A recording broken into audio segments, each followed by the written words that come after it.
دەمەوێت باسی پەیامێکی لەیلا گۆڤند کەم لەگەڵ مندا کە لە نامەیەکیدا باس لە ڕەوشی خۆی و ئەو هەڵمەتەی کە دەست داوەتێ ئومێد دەکا کە تەنها خۆی گیانی خۆی فیدا بکە، تەنها خۆی بکا بە قوربانی هیچ کەسێک ئازاری پێنەگە لەو هەڵمەتەیە و لەو هەڵوێستەیە کە ڕاگەیەنراوە. داوا دەکا وڵاتان لەو بێئاگاییە بەخەبەر بێن و پشتیوانی ئەو هەڵوێستە بکەن. لە هەمان کاتیشا ڕەوشی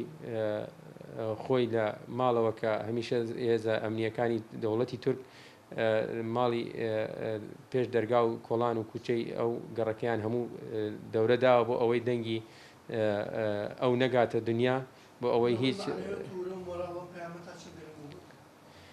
بەڕاستی ئەم پەیامەی ئەو کە لەوێەوە ئەو پەیامەی بۆ من نرد هەواڵ لەیلا گۆڤند ئەوەندەی ترە مۆراڵی بە من بەخشی، ئەوەندەی ترە هێزی بە من بەخشی کە ژنێک ئاوا ئەو هەموو بەرامبەر ئەو هەموو هێزە بۆتەوە، ژنێک کە ساحەبی فکر و فەلسەفەیە کە بەرامبەر بە فکر و فەلسەفە بەرامبەر بە ئەو هەموو هێزە بۆتەوە کە پێشماڵی ئەوانیان تەنیوە و بۆ گۆشەگیرکردنی ئەویش. بەڕاستی منیش شەرم بوو بەلامەوە کە قسە کە ئەو ئینسانە باسی ئەو خەباتە دەکا، بەڕاستی ئەبێ سەر لە بەرامبەری دانەوێنی. ئەمەوە وەڵامی ئەو پەیامەی هەواڵ لەیلا گۆڤند بدەمەوە کە ئەو خەمخۆری ئێمەیە، بەڵام ئێمەش سەحەت و ژیانی ئەومان بەلاوە گرنگە، سەحەتی هەموو هەواڵانی تریشکە لە مانگرتندان بەلامانەوە گرنگە، بەڵام ئەمە خەباتە و دەستمان پێ کردووە. ئێمە پشتیوانی ئەو دەبین بە ئومێدی ئەوەی هەمومان بگەین بە ئازادی پێشەوەی هیچ شتێک ڕووبە، پێشەوەی هیچ هەواڵێکی ئێمە گیانی خۆی لەو پێنەوەیە بەختکە.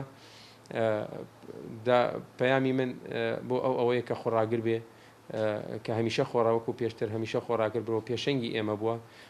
بەردەوام بێ لەو خەباتە. ئێمەش لێرەوە بەردەوامی بۆ خەباتە دەدەین تاوەکو دەگەین بە ئامانجی خۆمان و تاوەکو ئەو گۆشەگیرە دەشکێن و کۆمەلگای خۆمان بۆ کەناری ئازاد دەبین.